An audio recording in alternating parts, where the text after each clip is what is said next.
quand je prépare un message, bien sûr, je m'y prends bien à l'avance parce que je veux laisser aussi le temps que le message puisse me travailler. Et je dis, alors que j'étais en pleine réflexion sur le message du culte, je pensais en particulier combien le péché, le mal, ça fait souffrir. Et je réfléchissais à l'importance pour chacun de nous de le comprendre et de le réaliser. Le péché, c'est pas un problème simplement moral, c'est pas bien, mais ça fait souffrir. Le péché des autres nous fait souffrir, mon péché fait souffrir les autres. Le péché fait souffrir. Et donc je rentre à la maison, Sandrine n'était pas là le midi, et je regarde les informations. Je reprends dans l'ordre les sujets. Suicide de la jeune fille Lindsay, adolescente de 13 ans suite au harcèlement il y a 3 semaines. Une de ses amies, elle aussi, est harcelée. On sent deux mamans en profonde détresse. Juste après, contrat d'assurance, là je pense à Marie. En 3 clics, il sera possible de résilier son contrat sur Internet. Puis ensuite, c'est les obsèques de Karen Mézineau, l'infirmière qui a été tuée à Reims. Puis ensuite, on nous parle de cette fusillade à Nantua, avec 1 mort et 2 blessés, donc une ville de l'Ain. Puis ensuite, ce sont les intempéries en France. La multiplication des orages dans le sud de la France, des inondations, des maisons qui sont touchées par la foudre. Ensuite, ce sont les incendies au Canada, l'est du pays qui est en proie aux flammes. Ensuite, c'est en Gironde ce projet à Bordeaux d'une piscine à vagues artificielles qui fait beaucoup de vagues. Puis après, on parle de la crise de l'immobilier. C'est dans l'ordre, les sujets. Les faillites qui explosent chez les professionnels de l'immobilier. Puis après, on arrive sur des sujets enfin un peu plus légers. Bref, une journée comme toutes les autres. Alors certains ont trouvé la solution, puisqu'on voit que le péché, on va dire le mal, ça fait souffrir. Alors une solution, c'est j'écoute plus les infos. Alors c'est sûr qu'il faut se protéger. Évidemment, il faut faire attention à ceux dont on se nourrit. Parce que sinon, on peut devenir fou à écouter que des mauvaises nouvelles. Mais la réalité, elle est là.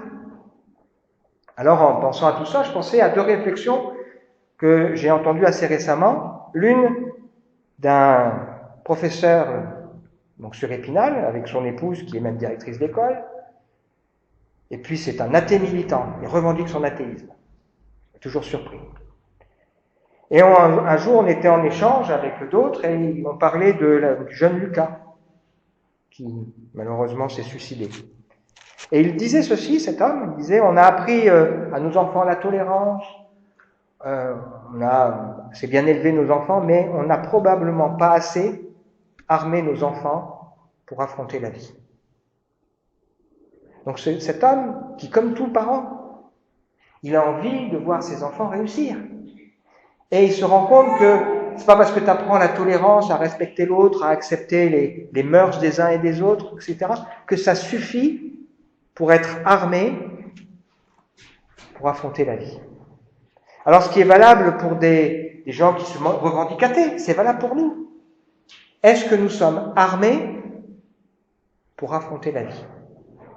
Deuxième réflexion, c'est un jeune agriculteur qui est en Alsace, jeune marié depuis 1 an, je crois, ou 1 an ou 2 ans. Et récemment, on discutait ensemble et il dit, on réfléchit avec mon épouse et un autre couple, qu'est-ce qu'on peut faire pour servir le Seigneur? Comment on peut impacter notre entourage avec l'Évangile? Un gars qui est pris par le travail, Et puis, au moment où on prie ensemble, il fait cette prière, il dit, Seigneur, donne-moi de faire ici ce que je ne pourrai plus faire dans l'éternité. Et ça m'a touché.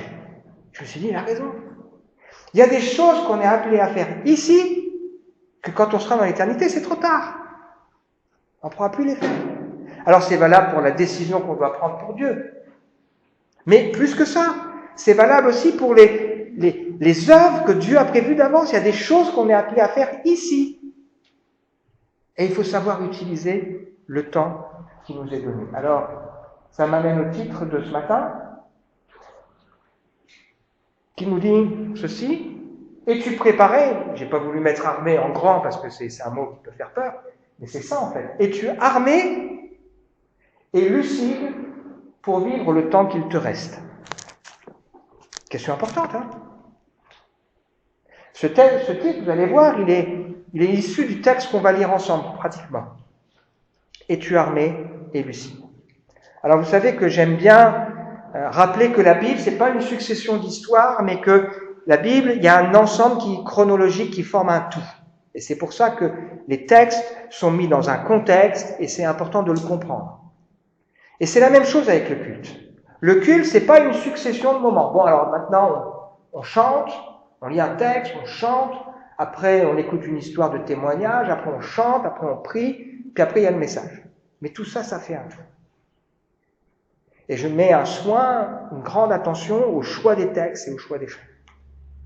On a lu la mission qui nous a été donnée, qui est entourée de 2 promesses. Allez, faites de toutes les nations des disciples, les baptisant au nom du Père et enseignez-leur à observer tout ce que je vous ai prescrit.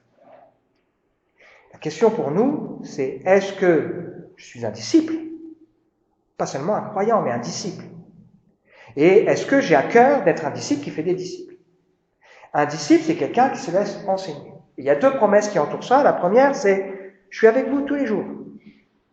Enfin, plutôt, tout pouvoir m'a été donné dans le ciel et sur la terre. Et la dernière, c'est « Je suis avec vous tous les jours jusqu'à la fin de l'année ». Heureusement, hein. Parce que comment on peut être un disciple et comment on peut faire des disciples si on n'a pas l'assurance que tout pouvoir a été donné au Seigneur dans le ciel et sur la terre et qu'il est avec nous. Puis on a lu l'appel de Josué, successeur de Moïse. Dieu dit à Josué, vas-y, fonce, je suis avec toi, je ne te délaisserai pas, je ne t'abandonnerai pas, prends courage, tiens bon, c'est toi qui feras. Et puis il dit, veille à obéir à toute la loi que Moïse, mon serviteur, t'a prescrite, jour et nuit, tu la lis, hein. Alors, tu auras du succès et tu réussiras dans tout ce que tu entreprendras. La question que je nous pose ce matin aux uns et aux autres, une question importante, qui n'est pas une question de philosophie dans le sens qu'on l'entend humain, on réfléchit comme ça sert à rien, mais qui est une question de philosophie dans le sens, c'est la sagesse qui nous est nécessaire. C'est quoi la réussite? C'est quoi le succès? Alors, dans notre société, on croit qu'à peu près on a compris ce que ça veut dire. Quoique, résultat heureux, voir ses efforts couronnés, c'est quoi le succès pour un chrétien? Pour Josué, c'est faire ce que Dieu veut. C'est faire avancer le projet de Dieu. C'est aller secouer les tribus qui négligent de prendre possession de l'héritage que Dieu leur a réservé. C'est aller leur dire, mais ce que vous faites, c'est pas bien. C'est, dans certaines situations, savoir dire non parce que c'est pas ce que Dieu veut. C'est quoi le succès pour Job? Il traverse l'épreuve. C'est de rester fidèle au Seigneur, de le connaître plus. C'est quoi le succès pour Paul?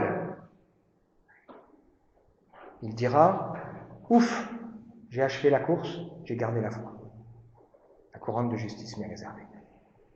C'est quoi le succès pour Jésus? C'est d'aller à la croix et de dire, je n'ai perdu aucun de ceux que tu m'as donnés, si ce n'est celui qui m'a livré. En avoir gardé un. C'est quoi le succès pour Philippe, évangéliste en plein réveil, que Dieu dit, tu vas quitter cet endroit et tu vas aller sur un chemin de désert, tu vas rencontrer un homme tout seul là, et tu vas lui annoncer l'évangile, et il ne le reverra plus jamais. C'est quoi le succès pour Daniel et ses amis qui refusent d'adorer une statue et qui vont se retrouver dans la fosse aux lions, ou qui vont se retrouver dans la fournaise? C'est quoi le succès pour Moïse, pour Noé? C'est de sauver sa famille, d'accepter la moquerie. C'est quoi le succès pour Raphaël? Être fidèle. Obéir à ce que Dieu veut, de servir avec joie et essayer d'apporter ma pierre à l'édifice. C'est quoi le succès pour, et on met son prénom, pour toi. Ensuite, on a lu 2 Pierre, qui nous dit que Dieu nous a donné tout ce qui contribue à notre vie chrétienne. Mais il nous dit, faites tous vos efforts. Pour que vous qui avez la foi, vous ayez la force de caractère. C'est pas par vous-même, mais les promesses, vous appuyant sur les promesses. La connaissance, la maîtrise de soi, l'endurance, l'attachement à Dieu, l'affection fraternelle et l'amour. Sinon, ceux en qui ces choses ne sont pas, ils ont oublié d'où ils viennent, la purification de leur ancien péché. Est-ce que parfois ça nous arrive d'oublier d'où on vient? C'était quoi le succès pour Hélène Rosberg, qu'on a lu tout à l'heure? Ça fait réfléchir, hein? Alors ça fait aussi le lien avec ce qu'on a vu les messages précédents, hein, qu'est-ce qui rejaillit de ma vie? Ou Jésus qu'on voit couronné de gloire et d'honneur. Alors on va poursuivre ensemble notre découverte de cette lettre de Pierre, une lettre qui est tellement d'actualité pour nous, et on va essayer de réfléchir avec 4 réponses sur lesquelles ça vaut le coup de se pencher ce matin. Je lis le début. Ainsi donc, puisque le Christ a souffert dans son corps, armez-vous de la même pensée. Je n'explique pas. Armé et lucide. En effet, celui qui a souffert dans son corps a rompu avec le péché, afin de ne plus vivre le temps qui lui reste à passer dans son corps selon les passions, qu'on peut traduire, ou les convoitises humaines, mais selon la volonté de Dieu. C'est bien assez, en effet, d'avoir accompli dans le passé la volonté des païens, en vous adonnant à la débauche, aux passions mauvaises, à l'ivrognerie, aux orgies, aux beuveries et aux dérèglements associés au culte idolâtre. On ira à la suite après. Premièrement, ce texte nous dit qu'il nous faut être armés de la même pensée que le Christ. C'est-à-dire accepter et serrer ça sur mon cœur. C'est quoi cette pensée? C'est que la vie chrétienne est associée à la souffrance. Quelle bonne nouvelle! Le péché fait souffrir. Soit on va souffrir à cause du péché, soit on va souffrir parce qu'on va lutter contre le péché. Qu'est-ce qu'on veut choisir? La Bible nous montre que le siège de notre combat, c'est dans notre cœur ou dans nos pensées. Elle décrit l'homme ou la société comme ennemis de Dieu par ses pensées, comme des insensés qui se disent ou qui vivent comme s'il n'y avait pas de Dieu, comme s'il n'y aurait pas besoin de rendre compte, qui vivent sans crainte du Seigneur. Des hommes et des femmes qui ont sans cesse les pensées tournées vers le mal, c'est-à-dire ce qui ne plaît pas à Dieu. Et la Bible nous invite à nous décharger sur le Seigneur de nos soucis, de nos fardeaux, de ces choses qui nous blessent, qui nous éprouvent, et ensuite de veiller à ce que dans nos pensées, ce qui est vrai, noble, juste, pur, digne d'amour, d'approbation, ce qui mérite respect et louange, occupe nos pensées. On doit veiller sur nos pensées. Sinon, on est mal parti. Hein. Les gens qui refusent l'idée de souffrir, eh bien, ils sont conduits dans toutes sortes de souffrances. Parce que quand on n'a pas envie de souffrir, on fait des bêtises. On accepte des compromis, on refuse de prendre position, on n'ose pas dire la vérité. Enfin, voilà. Et puis, quand on n'a pas envie de souffrir, eh bien, on devient le pantin des autres, qui font ce qu'ils veulent avec nous. Le péché fait souffrir. Il y a des gens qui vont se réjouir et qui vont faire les malins avec le péché, mais le péché fait souffrir. Quand dans son cœur on a de l'amertume, ça fait souffrir. Quand dans son cœur on est plein de jalousie ou d'égoïsme, ça fait souffrir. Qu'est-ce que faisait Jésus à 32, 33 ans, 34 ans, peu importe, qui a pu dire « tout est accompli, le succès est total » et tout seul sur la croix.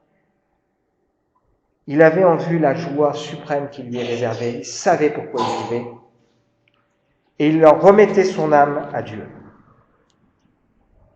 Nous aussi, c'est ce que nous devons faire, remettre notre âme au Seigneur. Et il était capable d'avoir cette joie débordante malgré cette épreuve parce qu'il remettait son âme à Dieu. La vie sur la terre reste difficile. Et nous voulons tout faire pour en finir avec le péché dans notre vie, on veut le rejeter en fixant nos regards sur Jésus. Je lutte avec mon péché. Je lutte. Je demande tous les jours au Seigneur de m'aider. Je lutte avec les sentiments que parfois j'ai dans mon cœur. Je lutte. Mais je sais pourquoi je le fais. Et je supplie que le Seigneur garde mon cœur, qu'il me protège. C'est pour ça que le Saint-Esprit nous a été donné. Souvenez-vous la semaine dernière. Pour nos désarrois. Ah oui, on a besoin du Saint-Esprit. Deuxième pensée qu'il y a dans ce texte, c'est de vivre le temps qu'il nous reste selon la volonté de Dieu. Le temps est court, hein ? Le temps est très court. Et il est important pour nous de vivre le temps qu'il nous reste selon la volonté de Dieu. Moïse faisait cette prière, « Donne-moi de comprendre combien mes jours sont fragiles. » Et on trouve ça dans le psaume, je crois que c'est le psaume 39, et on a David qui fait la même prière, « Apprends-moi à bien compter mes jours. » Parce que le temps est court. Et donc le temps qu'il nous reste, on ne sait pas combien, hein, on veut le vivre, j'espère, en faisant la volonté de Dieu. Et la volonté de Dieu, c'est que nous nous offrions à lui. Offrir vos corps comme un sacrifice vivant, saint et agréable à Dieu, ce qui sera de votre part un culte que Dieu accepte. Le péché, c'est quoi ? C'est la désobéissance à la volonté de Dieu. C'est un acte de révolte. C'est un geste d'incrédulité. C'est faire ce qui est mal aux yeux de Dieu. Qui c'est qui décide ? C'est Dieu. Et le projet de Dieu, c'est de faire de nous des hommes et des femmes dignes, de nous rendre notre dignité. Parce que le péché nous souille, nous abaisse. Alors que quand le Seigneur fait son œuvre en nous, il nous relève. Il nous rend notre dignité. Il veut faire de nous des hommes et des femmes qui ne sont pas dominés par des passions dévorantes qui les écrasent. Et si vous vous souvenez de ce qui précède, sinon vous le relirez, il est question du baptême qui est l'engagement à vivre avec une bonne conscience devant Dieu. Ainsi donc, puisque le Christ a souffert. Évidemment, on veut chercher sincèrement la volonté de Dieu en reconnaissant qu'il est souverain, qu'il est sage, qu'il est bon, qu'il est juste, qu'il est parfait. Vivre selon sa volonté en comprenant qu'il y a parfois une croix à porter. Mais que sur ce chemin, on n'est pas seul.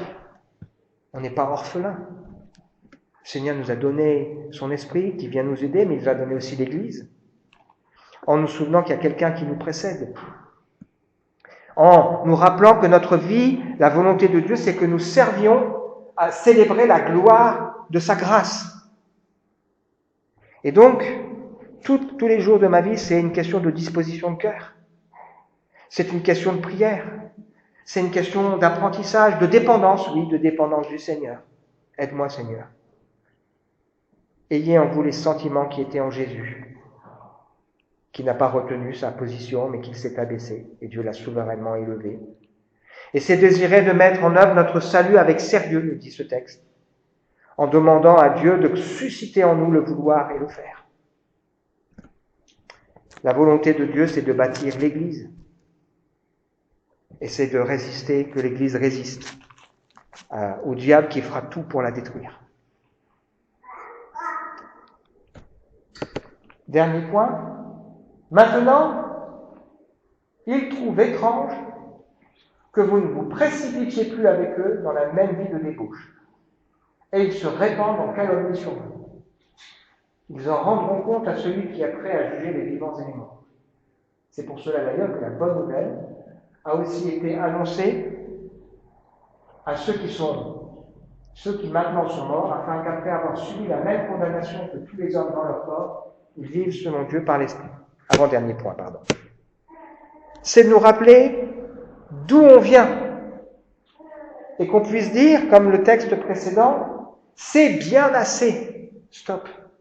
D'avoir dans le temps passé vécu selon la volonté des païens avec toutes sortes de choses. Je suis toujours très gêné quand des croyants aiment se vanter de ce qu'ils ont fait lorsqu'ils n'étaient pas encore engagés avec le Seigneur, quand ils ont été à fond dans le mal. Parce que ça, c'est pas l'évangile. L'évangile, c'est qu'on a honte des choses qu'on a faites. On a honte. Il n'y a pas des choses dont vous avez honte, vous ? Il y a des choses dont j'ai honte. Il y a des choses que, si on me titille un peu, j'aime pas devoir en parler.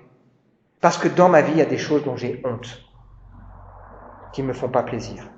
Alors ce texte nous rappelle ici qu'il est important pour nous de ne jamais oublier d'où on a été tiré. Paul n'oubliait pas d'où il a été tiré. Et Israël ne devait pas oublier d'où il avait été tiré. C'est en particulier pour ça que Dieu avait instauré le sabbat. Pour qu'il se rappelle qu'il avait été esclave en Égypte et qu'il sanctifie, qu'il se rappelle, qu'il n'oublie pas. Alors, parfois, vous avez des gens qui vont se vanter de ce qui fait leur honte, ou qui vont aimer relativiser. Il faut bien s'amuser, c'est de son âge, il faut profiter, il y a un temps pour tout, pour être sérieux, c'est pas très grave. Il y a aussi des gens qui peut-être auront plaisir à vous rappeler vos égarements. C'est déjà arrivé, mon frère, des fois, il aime bien raconter des bêtises que j'ai pu faire. Ça ne me fait pas plaisir, parce que j'ai honte. Mais c'est une réalité. Évidemment, autour de nous, on trouvera toujours des gens comme ça. Alors ce texte nous emploie des mots qui nous font réfléchir sur nos cœurs et sur nos vies.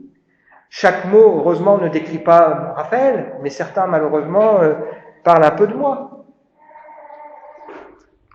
Quand on vit comme quelqu'un qui ne connaît pas Dieu, on n'est pas forcément immoral dans le sens humain de ce terme, mais on est loin de ce que Dieu veut. Et dans ma vie, il y a eu un changement.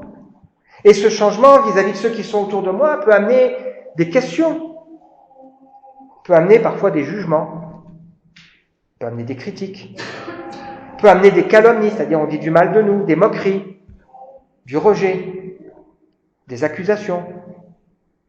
Il est bizarre, t'as vu, il fait plus, blablabla. C'est oublier aussi que chacun d'entre nous, croyants ou non croyants, un jour on aura des comptes à rendre. Et la seule solution pour nous, croyants, c'est d'être à jour avec le Seigneur. Et être à jour avec le Seigneur, c'est on lui a remis notre vie, on lui a demandé pardon. Et puis quand chaque jour on fait le point avec le Seigneur, on dit Seigneur, montre-moi. Et puis pardonne-moi et aide-moi. Et pitié. Paul ne voulait pas oublier d'où il avait été tiré. Et puis, armé, le dernier point, armé et lucide, parce qu'on a une espérance. On veut regarder ceux qui nous ont précédés dans la foi et qui sont restés fidèles jusqu'au bout au Seigneur. Certains, effectivement, ils ont entendu la bonne nouvelle, ils sont morts, mais ils sont morts dignement.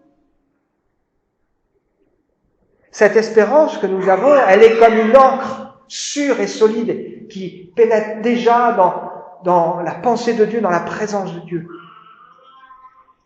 Et on sait que ceux qui nous ont précédés, finalement, même s'ils sont morts, ils sont toujours vivants. Dieu permet. Pourquoi il permet la souffrance ? Pourquoi c'est si dur notre vie ? Parce que malheureusement, la souffrance est une école.